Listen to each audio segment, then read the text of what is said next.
Hielo.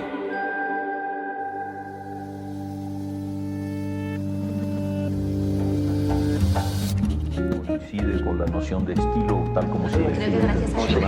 La lectura debe ser una de las formas de la felicidad y no se puede obligar a nadie a hacerlo. Pero no tengo idea de lo que va a suceder después. Entonces un libro debe escribir esa situación. Y digamos que lo es, el cuento se escribe así. Y a mí la cosa más importante que me ha pasado en la vida ha sido aprender a leer una pizca de exageración en esa frase. Hola a todos, tengo una súper invitada de Nicaragua y es la poeta Yoconda Belli, que también está en el High Festival y estoy demasiado feliz de tenerla acá en Biblioteca Personal. Yoconda, qué emoción. Qué emoción, María José. Estoy muy contenta de estar aquí y de poder conversar contigo sobre bibliotecas personales. Me encanta, Yoconda.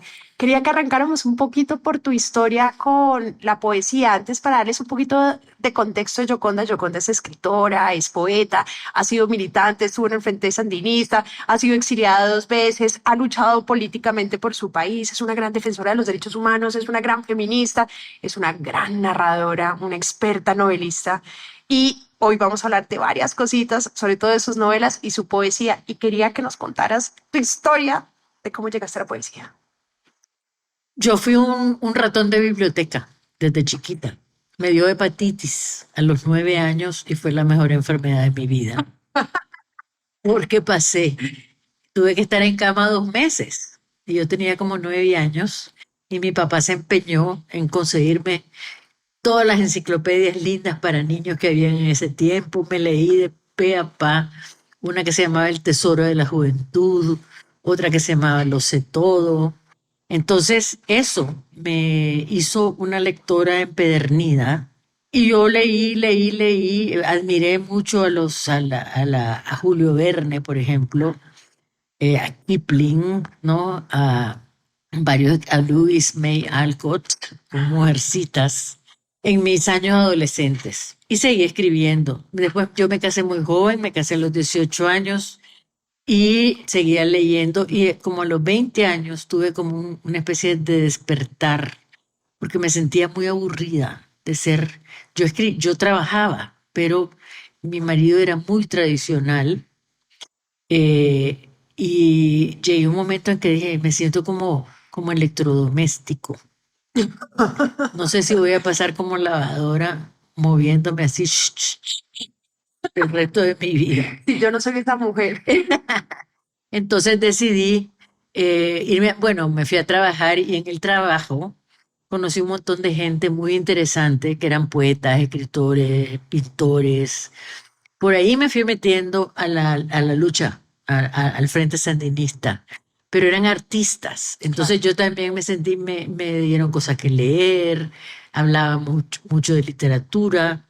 Y tú, aunque naciste en una familia privilegiada y pues digamos que tu familia también pues podía ser muy privilegiada en esa dinastía de los Somoza, ¿sí alcanzabas a percibir lo mal que estaba el país en ese momento y en ese contexto histórico? Absolutamente. Mi familia era opositora.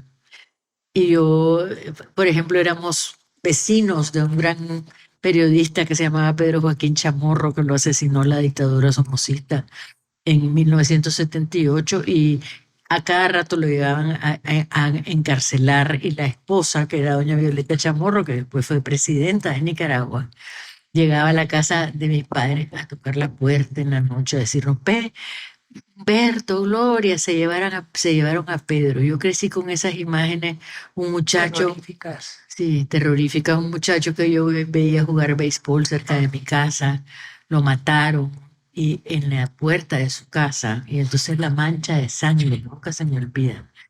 O sea que yo ya tenía una conciencia política, una conciencia de que vivíamos en una dictadura terrible. Y no, mis padres eran personas bien, que tenían una ética casi alemana, eh, protestante más bien, o sea, del trabajo, de la disciplina, etcétera. Entonces yo empecé a trabajar bien jovencita. Yo estudié en España mi bachillerato y después estudié publicidad y periodismo en Filadelfia. Y apenas llegué a Nicaragua me puse a trabajar, después me casé Oye, ¿y eras lectora? ¿Fuiste muy joven lectora y lectora de poesía también en esas épocas? Todo el tiempo. Sí, sí, mi mamá fue directora de un teatro experimental de Managua que ella creó y mi casa estaba llena de Lope de Vega, de Federico García Lorca, de Shakespeare, me lo leí bien jovencita. Entonces yo no sé, yo nunca pensé que iba a ser escritora. O sea, la verdad es que fue como una cosa relámpago que estaba yo sentada, me acuerdo perfectamente, viendo el verdor del césped de mi casa donde yo vivía, ya casada, y de repente se me empezaron a pasar cosas por la mente y le dije a uno de los poetas con los que yo trabajaba, fíjate que se me ocurren cosas, pero no quiero faltar a la autenticidad de mis... Y me dijo, no, escribí que tenés una responsabilidad histórica. Imagínate, me lo dijo en broma, pero yo me lo tomé en serio. Y ahí fue que empecé a escribir. Esa noche escribí 6 poemas y los llevé al día siguiente. Estuvimos hablando de cómo el poema tiene que ser una unidad concentrada, una catamalito, Ay, que es una cosa nicaragüense, que es como un tamal bien envueltito. sí. Entonces no le puede sobrar ni faltar nada. Y llevamos los poemas al suplemento cultural de la prensa, que era el periódico más importante, y el director le encantaron los poemas. Y total que yo empecé a escribir y como a los 15 días salí en el periódico. Claro. Y fue un escándalo de primera marca, porque mis poemas eran muy libres, hablaban mucho del cuerpo femenino, celebraban el ser mujer, hablaba de la menstruación, del deseo, de un montón de cosas. Entonces, Claro, temas muy tabús para los contextos latinoamericanos en estoy esa hablando época. de los años 70. Claro, Entonces, hasta el día de hoy todavía son escandalosos. claro. O Es sea, una es precursora, impresionante, visionaria. es impresionante cómo se le niega a la mujer la sensualidad y la sexualidad. Entonces, eso fue como el arranque, porque una vez que a mí me criticaron, que escandalicé, me dio tanta rabia porque pensé que absurdo esto, ¿no? De que yo no pueda decir lo que pienso cuando hay tomos de literatura erótica de los hombres, poesía erótica, Pablo Neruda, mi cuerpo de labriego salvaje te socava y hace nacer el hijo del fondo de la tierra. Y yo, porque no podía escribir también lo que sentía. Entonces, así fue que empecé a escribir. Y claro, era como un borbotón que sentía yo que estaba llena de palabras y de cosas que decir. Entonces me gané un premio, el primer premio en un concurso de la Universidad Nacional Autónoma de Nicaragua. Y así empecé y además coincidió con mi entrada a la militancia política. Quería preguntarte eso, ¿cuál es la relación o qué une a la poesía con la militancia? Bueno, porque me dio un sentido, la militancia me dio un sentido de ser nicaragüense. Me dio un sentido de preocuparme por el país. Me dio un sentido de salir de esa vida clase alta, cómoda, y poder darle un sentido a mi vida que trascendiera mi propia individualidad. Entonces eso también fue una fuerza enorme para mi poesía, ¿no? Sentir que tenía una posibilidad de hacer una diferencia. Claro. Tú empezaste a estar en este frente sandinista contra esta familia Somoza que tenía casi el 60% del país.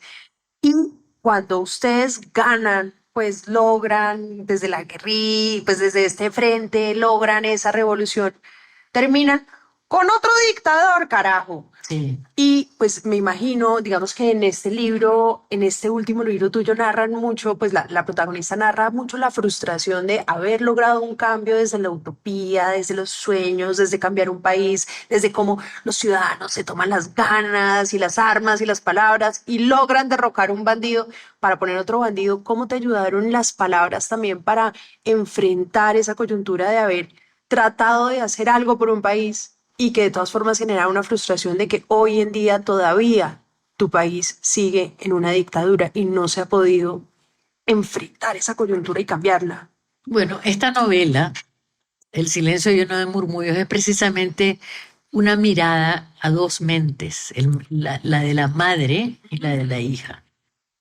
porque yo tenía 3 hijas, ¿no? Yo tuve 3 hijas. En ese momento eran 2, después tuve otra, pero y pensé, ¿cómo cuento yo esto del desgarramiento que significa que tu vida que vos te entregaste, porque me pudieron haber matado? Estuve varias veces en oportunidades donde me pudieron haber matado, vi morir gente a mi alrededor.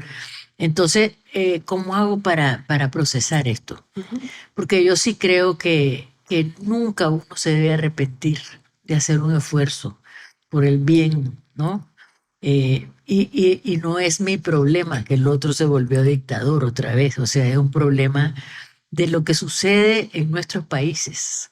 Desafortunadamente esto de que un guerrillero se vuelva dictador no es novedad, sucede. Me suena muy conocido. Sí, hubo 16 años entre el fin del sandinismo, de la derrota electoral del Frente Sandinista en 90 y después la llegada al poder de Daniel Ortega de vuelta en 2007. Ya cuando él llega al poder, ya los que habíamos estado en la revolución sabíamos que ese hombre iba a ser nefasto, pero no nos imaginamos cuán nefasto. Pero entonces yo pienso que lo que pasa es que el tiempo es muy corto para lo que vivimos, mientras que la historia es muy larga. Entonces, ese ha sido mi consuelo, han sido 2 cosas. Uno es que me pongo a pensar en la Revolución Francesa y les tomó casi 100 años a los franceses salir a hacer la revolución, después vino el terror, Napoleón, y lograron la República casi a los 100 años. Y por otro lado, la fe en que hay un mito que me encanta, que es el mito de Sísifo. El mito de Sísifo es Zeus castiga a este hombre porque es un gran bandido, un rey de Corinto, y él se roba a la muerte y se la lleva porque lo van a matar. Y él logra hacerle un truco a la muerte y la encierra. Entonces no se está muriendo nadie y Hades llega donde Zeus y le dice, ¿qué está pasando? Entonces lo castigan a Sísifo. Se dan cuenta que él tiene encerrada la muerte y lo castigan a subir una piedra. Y la piedra ya cuando está llegando a la cima se le cae. Y otra vez la sube y se le cae eternamente. Entonces Albert Camus, tiene un ensayo que se llama El mito de Sísifo, donde él habla de cómo Sísifo en algún momento decide hacerlo de manera rebelde. Porque la condición humana es esa, de estar subiendo la piedra y que la piedra se te caiga. Entonces él dice, Sísifo convierte su tarea en una tarea de desafío y de alegría, que yo voy a ser rebelde hasta el fin. Entonces ese es yo soy Sísifo.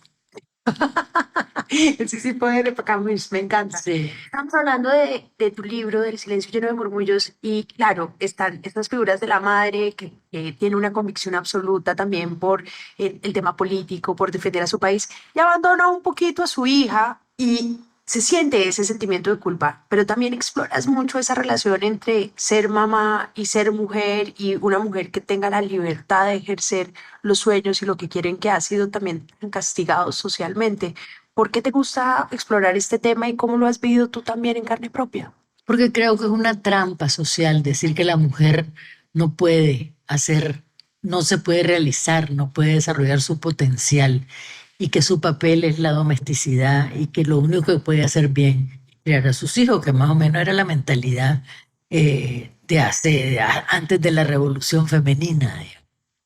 Pero después, ahora, aunque ya es, digamos, normal que las mujeres trabajemos, que tengamos posiciones importantes, sin embargo, nunca nos dejan de culpar, ¿no? Siempre dicen que la mujer, cuando se va a trabajar, los hijos sufren y que no son lo mismo. Entonces, eso era algo que a mí me parecía importante hablar de eso, porque muchas mujeres lo sufren, ¿no? Sufren ese complejo de culpa y es una de las cosas que detiene el avance de la mujer en la sociedad. Entonces eso me pareció, pero también quería que esta novela, mira, ahí metido política, sexualidad, la mujer, pero también tuve un reto que fue cómo hacer que toda esa amalgama de ideas y de temas funcionara en una estructura de novela. Entonces yo soy muy amante también de la novela gótica. Entonces lo que hice fue crear un misterio. Claro, Esa lo novela sufrí. ya viste, esa novela es una novela que aborda una gran cantidad de temas, pero que tiene en el fondo una historia gótica, ¿no? Claro. Como de fantasmas, de la mujer que llega a la casa de su madre que se ha muerto y empieza a descubrir los secretos, ella que tiene un resentimiento con su madre, empieza a pensar en su madre, a ver sus cosas, a leer sus papeles y va teniendo, como entendiendo la historia de su madre, al mismo tiempo que ella está pasando por la pandemia. O sea, que está encerrada, confinada en Madrid, en una casa. Entonces hay un montón de cosas extrañas que pasan. Un gato aparece. El gato que vos me preguntaste, ¿qué pasó con el gato? Los libros se mueven de lugar. Y resulta que ahí no podemos dar toda la... No, hacemos spoilers. sí. Sí. Pero miren, les voy a decir, este es el tipo de novela que es fascinante porque uno aprende además muchísimo de historia. Yo desconocía totalmente la historia de Nicaragua y nunca me había preguntado por qué la gente no iba tanto de viaje a Nicaragua. Y claro, uno ya entiende todo el contexto del continente, que además es la Sí. historia de nuestro continente que se repite, y me fascina como un novelista es capaz de estructurar históricamente algo que a uno le genera un valor inmenso y a la vez lo amarra de una manera fascinante con una historia. Quería que habláramos de otra novela tuya, Línea de Fuego. Fue, pues les cuento que Gioconda ha sido exiliada, no una, dos veces, perdió su nacionalidad. Imagínense lo luchadora que ha sido esta mujer. Y claramente, pues escribió un libro sobre el exilio y le ha tocado también esconder los papeles, escribir así. ¿Qué significa cuando la palabra es peligrosa? ¿Y cómo has vivido tú que tus textos tengan que pasar como si fueras el 007 y mandarlos de aquí y de allá, de protegerlos, cuando también tu palabra amenaza al poder? Bueno, yo tengo un sentido de libertad muy profundo y soy rebelde. Entonces, nunca me he callado y eso me ha metido en problemas, ¿no? Porque yo creo que los intelectuales, los que manejamos la palabra, no solo somos entretenedores, tenemos una responsabilidad social y una de las responsabilidades, creo, es poder decir lo que la gente siente y lo que hay que cambiar. Y por eso nos detesta el poder, ¿no? El poder detesta a los escritores que dicen la verdad. Y eso lo hemos visto en el mundo entero a través de los siglos. Han sido castigados, los han mandado al exilio desde Dante, Víctor Hugo. O sea, es impresionante ver la lista de toda la gente que sufrió el exilio, ¿no? Ovidio. Entonces, Y ni hablar de los que sacaron los animales nazis porque, así es, exacto. claro, entonces, No, y además todos los que han muerto, Spy. los que siguen matando. Mira, yo soy del PEN, yo era presidente de PEN Nicaragua y veíamos todos los casos, por ejemplo, en el Medio Oriente, la cantidad de escritores que están presos, que los han colgado o los han azotado en este siglo, darle azotes a una persona por escribir. En Nicaragua han echado preso a un montón de gente por escribir. O sea, echaron presos tuiteros, periodistas. Yo fui acusada de traición a la patria y me quitaron mi casa, me quitaron mi nacionalidad por escribir. No hice nada más que eso. Entonces, eso te demuestra que tienen miedo, la gente, los poderosos tienen miedo. Y no es nada raro que ahora vemos en cuántos países se acusa a los periodistas, ¿no? De que son, que están haciendo el labor al enemigo, son acosados por los poderes fácticos, ¿no? Entonces yo creo que eso es una cosa que uno se da cuenta y en esta novela yo quise poner mi versión de lo que pasó en 2018, por ejemplo, que es una horrible tragedia que hubo en Nicaragua que poca gente conoce, ¿no? De que hubo una rebelión de la gente porque ya está harta de Daniel Ortega, porque del Daniel, dictador, del dictador. del dictador, y porque le pusieron un impuesto las pensiones de jubilación de los viejitos y la gente se hizo trincheras, empezó a pelear y lo callaron a sangre y fuego. Entonces hubo más de 300 muertos, presos, y desde entonces tenemos un país que nos niega la entrada, por ejemplo, que nos niega el derecho a hablar. Han callado a todos los medios de comunicación, incluyendo a los sacerdotes en sus púlpitos. Yoconda, cuéntanos cómo escondiste papeles, cómo fue eso también de escribir así, como en el escondido, como llaman, cómo has vivido tú también esa protección que te ha tocado como escritora. Bueno, eso lo cuento yo en mi memoria. Escribí una memoria que se llama El país bajo mi piel, donde cuento que yo, jovencita, cuando me empecé a meter en la guerrilla, lo que hacía era que los papeles los metía arriba en el techo. Habían esas láminas de poroplast. Sí. En una casita yo me subía al inodoro, a la tapa, y metía las cosas ahí y después me encerraba en el baño a leer los papeles para que mi marido de entonces no se diera cuenta. Y los hombres que se meten horas en el baño no saben que una mujer no hace eso, ¿verdad? Él ni cuenta se dio. Entonces yo he pasado así, también ayudé mucho a cruzar cartas. Imagínate, en el tiempo de la guerrilla en Nicaragua no había fax, no había teléfono móvil. Todo lo escribíamos en una letra chiquitita y había que mandarlo con alguien. Se metía lo que le llamábamos embutido, hacíamos unos Eras una rollitos. traficante de palabras. Totalmente, totalmente. Hacíamos un rollito y lo metíamos en muñecos de peluche, en cosas así. Entonces, la palabra es una maravilla y es lo que nos diferencia a nosotros de los animales. La palabra, decía mi abuelo, que fue muy importante en mi vida, mi abuelo materno, decía, la palabra es la excelsitud del Homo sapiens. Y por eso les dejo este legado, nos dijo cuando cumplió 80 años, veneren al libro, que es el santuario de la palabra. Hermosura. Sí, él nos escribió una esquelita y nos lo dio a todos en sus 80 cumpleaños. Yoconda, hablemos de un tema que me fascina, que manejas en tus novelas. Miren, en la literatura es muy raro encontrar buenos textos sobre el placer femenino, sobre la sexualidad femenina, sobre la menstruación, sobre el aborto, o sea, como reflexiones de manera abierta, porque casi todo eso en la literatura ha sido muy tabú. Yoconda, como es una rebelde y afortunadamente la tenemos acá para liderar los cambios, ha escrito mucho sobre el tema. Hablemos sobre el placer femenino y por qué para ti ha sido importante escribirlo en las letras y en tus textos. Porque creo que la negación del cuerpo femenino, que tiene que ver con la negación del placer, es eje de todo lo que nos pasa a las mujeres. O sea, porque la biología femenina les amenaza, porque es una biología poderosísima, o sea, que es capaz de dar vida con solo eso. Entonces nos han querido tapar,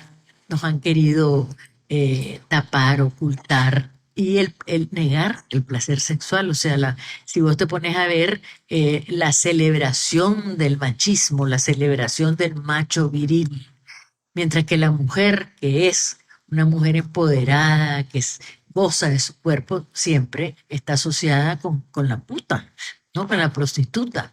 O sea que a nosotros nos llaman a ser mujeres modestas, virgencitas, ¿no? Todo eso yo empecé a ver que había que deconstruir, en parte porque en mi vida lo he deconstruido, porque tuve una madre extraordinaria que desde niña me enseñó que ser mujer era una maravilla, que me hizo sentir muy orgullosa de ser mujer, que cuando me habló de la menstruación me lo dijo tan bellamente que sentí lástima de mis hermanos cuando salí de ahí, que no iban a tener la regla.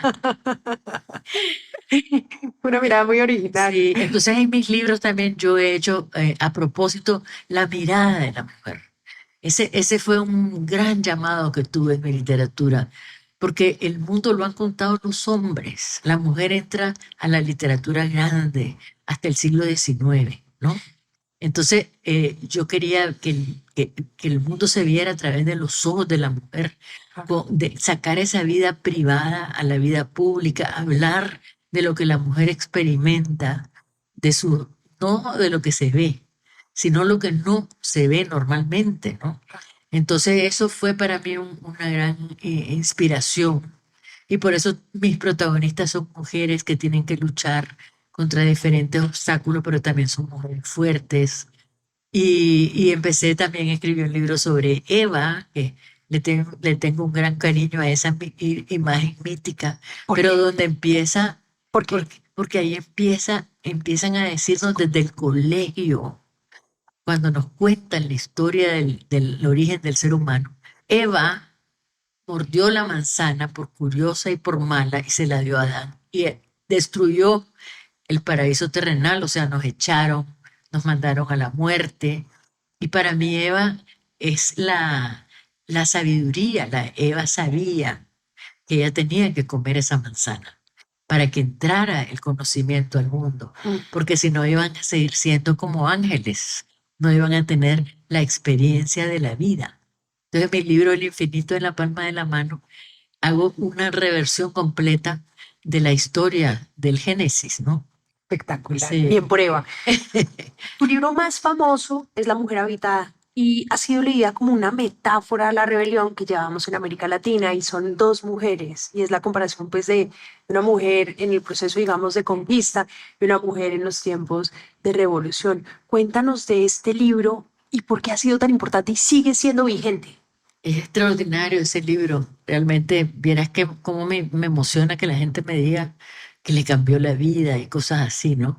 Yo creo que ese libro fue pionero porque ese libro salió en 88 y es un libro donde yo hago el paralelismo entre una india que lucha contra los conquistadores españoles y una muchacha que lucha contra un dictador. Y están unidas por un artificio mágico, ¿no? Porque la India se despierta convertida en árbol. Después de haber estado muerta miles de años, de repente ella se convierte en árbol. Porque eso es lo que creo que pasa, ¿no? Claro. Nos disolvemos y volvemos a la naturaleza. Entonces el árbol está sembrado en la casa de esta otra mujer, una muchacha joven que quiere liberarse, quiere hacer cosas. Y entonces ella empieza a observar a la otra y la otra se va metiendo en la guerrilla y van pasándole cosas, pero con unas enormes contradicciones porque es una muchacha de la clase alta y si la van a aceptar o no la van a aceptar los demás, si tiene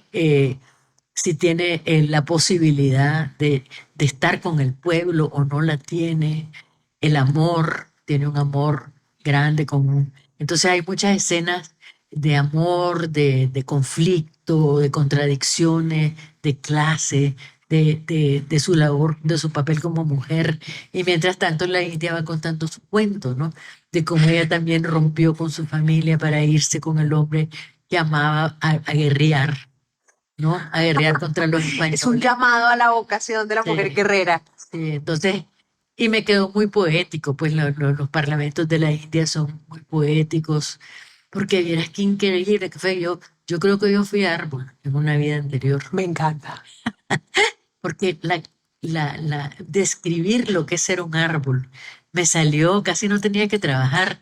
O sea, las partes de la India me salieron como la poesía, me sale como una fuente y yo podía sentir lo que era tener pullitas en las uñas. Y entonces ella da frutos, el árbol de naranja, Itzá, y entonces la otra se toma el jugo de las frutas y entonces va viendo el interior de la otra. No es una historia de posesión, porque ella no está haciendo que Lavinia, que es la protagonista, haga cosas, pero ella está observando, la ve de adentro, lo que ella sufre, Entonces es también como una relación de espejo, ¿no? Entre dos mujeres que a pesar de los siglos que las separan, tienen mucho en común. Claro. Y llega un momento en que se juntan. ¿Y tú crees que eso es lo que hace que siga siendo tan vigente, que las mujeres se encuentren o que los lectores encuentren en esos espejos esa vigencia? Porque sí, fíjate que yo creo que vamos avanzando, pero bien despacio. Sí, es verdad, porque, o sea, uno ve el avance.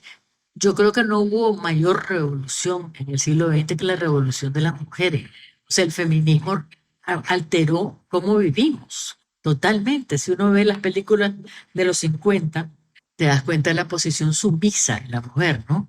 Y de adorno, y de objeto sexual. Eso ha cambiado radicalmente. Entonces, pero hay una embestida también del hombre con miedo, ¿no? Tienen miedo de ese cambio y a medida que vamos avanzando va creando más rechazo y miedo. Yo más que rechazo es como miedo. Entonces ahora estamos hablando de la masculinidad agresiva, están hablando de la importancia de la masculinidad y realmente yo creo que están perdiendo la visión de su propio calvario, porque los hombres tienen que aguantarse un montón de cosas, tienen que vivir una vida muy restringidas, en mi manera de ver, porque el poder no lo tienen muchos, el poder lo tienen unos pocos, y los que no tienen el poder tienen trabajo que no los satisfacen, falta de dignidad. O sea, el mundo actualmente laboral está siendo bien complicado y cambiante. Claro. Entonces eso es lo que yo pienso. Y la mujer vamos avanzando, pero también hay todo un montón de trampas con las redes sociales. Yo veo, Dios mío, yo me encanta a veces ver Instagram por un buen rato porque es como hipnótico. Entonces me pongo a ver y todas las recetas para adelgazar, para verte linda, para echarte cosas en la cara, que la vejez la ponen como una cosa horrible, o sea, la mujer mayor, para verte joven. Claro. Entonces hay toda una vuelta a esta idea de la mujer como un objeto de consumo, ¿no? Como un objeto de placer para el hombre. Y yo lo que hice fue alterar eso. Yo me convertí y escribo como la mujer como sujeto de su sexualidad, no como objeto Qué sexual. hermosura. Sí. Yoconda, muchísimas gracias. Quisiera que nos recomendaras 2 poemas tuyos que los leeré y con eso ya cerramos. 2 de tus poemas favoritos. Tengo uno que se llama Y Dios me hizo mujer, que fue uno de los primeros poemas que escribí, que es cortito, y otro que se llama Consejos para la mujer fuerte. Espectacular. Gracias, Yoconda, por este espacio. Gracias a vos. Pasé feliz. Ayer tuvimos una conversación que fueron, miren, 700 personas y Yoconda iluminó los corazones de todo Medellín. La gente estaba dichosa oyendo estas historias y yo creo que eso es lo emocionante de oír a los escritores, como Sí, que yo- irradien su poder de las palabras en otros espacios. Y para nosotros es un gran privilegio tenerte. Gracias, Yoconda.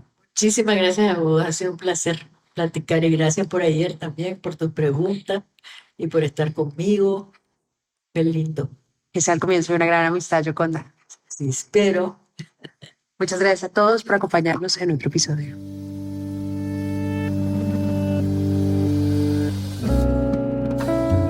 Este es un podcast para contagiar el amor por los libros, porque no hay mejor forma de incentivarlo que desde la divulgación. Ser promotor de lectura es un hobby, pero también un reconocimiento y un agradecimiento implícito a aquellas personas que en nuestra vida nos acercaron a los libros.